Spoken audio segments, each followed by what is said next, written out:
Sindhi भाइरो, PUBG दुनिया जी मशहूर तरीन गेमन मां हिकु आहे। असां मां शायदि ई को हुजे जेको पबजी जे बारे में न ॼाणींदो हुजे, भले उहो पबजी खेॾंदड़ हुजे या न। हिते तव्हांखे पबजी खेॾण वारा बि मिलंदा ऐं पबजी खेॾण वारनि ते तनक़ीद करण वारा बि मिलंदा। छा तव्हां ॼाणींदा आहियो त हिन बला खे इजाद कंहिं कयो, पबजी खे तयारु कंहिं कयो? तव्हां ॾिसी रहिया आहियो सिंधी इंफो, आऊं आहियां अब्दुल क़यूम। हिन वीडियो में असां तव्हांखे पबजी ठाहिण वारे जी दिलचस्प कहाणी ॿुधाईंदासीं। हिन वीडियो में असां इहो सिखंदासीं त हिकु नंढो आइडियो कीअं कंहिंजी ज़िंदगी बदिलाए छॾे थो। दोस्तों, जेकॾहिं तव्हां असांजे चैनल ते नवां आया आहियो त हिन चैनल खे सब्सक्राइब कयो। इन सां असांजी हर वीडियो तव्हांखे सभु खां पहिरियों मिलंदी। अचो त ॾिसूं था पबजी वारे खे। ब्रेंडन ग्रीन ही उहो नौजवान आहे जंहिं पबजी खे तयारु कयो, पर को वक़्तु हुयो ब्रेंडन ग्रीन हिकु बेरोज़गार नौजवान हुयो। पबजी हिन जी ज़िंदगी बदिलाए छॾी। ब्रेंडन आयरलैंड में पैदा थियो।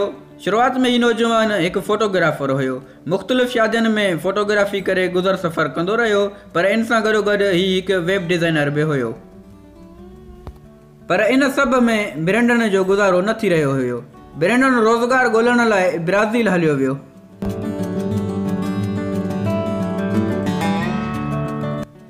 ब्राज़ील में हिन जी मुलाक़ात हिकु छोकिरीअ सां थी। ॿिन्ही जो पाण में प्यार जो परिणियो थियो, पर ही शादी बि सिर्फ़ 2 साल हली सघी। इहो ई वक़्तु हुयो ब्रेंडन जी ज़िंदगी में मुश्किलातुनि जा पहाड़ आया, पर कॾहिं कॾहिं मुश्किलातूं असांजी ताक़त बणिजी वेंदियूं आहिनि। ब्रेंडन सां बि इहो ई थियो। 2013 जो साल हुयो। ब्रेंडन ब्राज़ील में ई रहियो। सिंधी भाइरो, ब्रेंडन जे मुताबिक़ हिन वटि एतिरा पैसा न हुया जो ही जहाज़ जी टिकट ख़रीद करे वापसि आयरलैंड वञे। ब्रेंडन बचत करणु शुरू कई ऐं ज़्यादातर घर में ई रहंदो हो। उन वक़्तु ब्रेंडन टाइम पास करण लाइ घर में गेमां तमामु घणियूं खेॾंदो हुयो। उते ई ब्रेंडन खे ऑनलाइन गेमनि जी ख़बर पई। ब्रेंडन वटि बिल आख़िर एतिरा पैसा जमा थी विया हुआ। हू जहाज़ जी टिकट ख़रीद करे वापसि आयरलैंड मोटी आयो। पर मुश्किलातुनि जो सिलसिलो इते ख़तमु न थियो।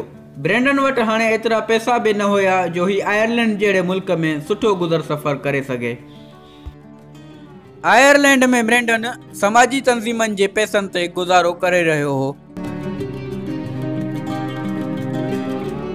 ब्रेंडन खे हिकु जापानी फिल्म बैटल रॉयल पसंदि हुई। हिन फिल्म में बि ॾेखारियो वियो आहे कुझु माण्हू हिकु जज़ीरे ते पाण खे कीअं बलाउनि खां बचाईंदा आहिनि। ब्रेंडन बि साॻी कहाणी ते गेम तयारु करणु चाहींदो हो। ब्रेंडन हिकु गेम तयारु कई, आर्मा 2। हिन गेम खे तमामु घणी पज़ीराई मिली ऐं ब्रेंडन जो बि नालो सुठो थींदो वियो गेमिंग कंपनियुनि वटि।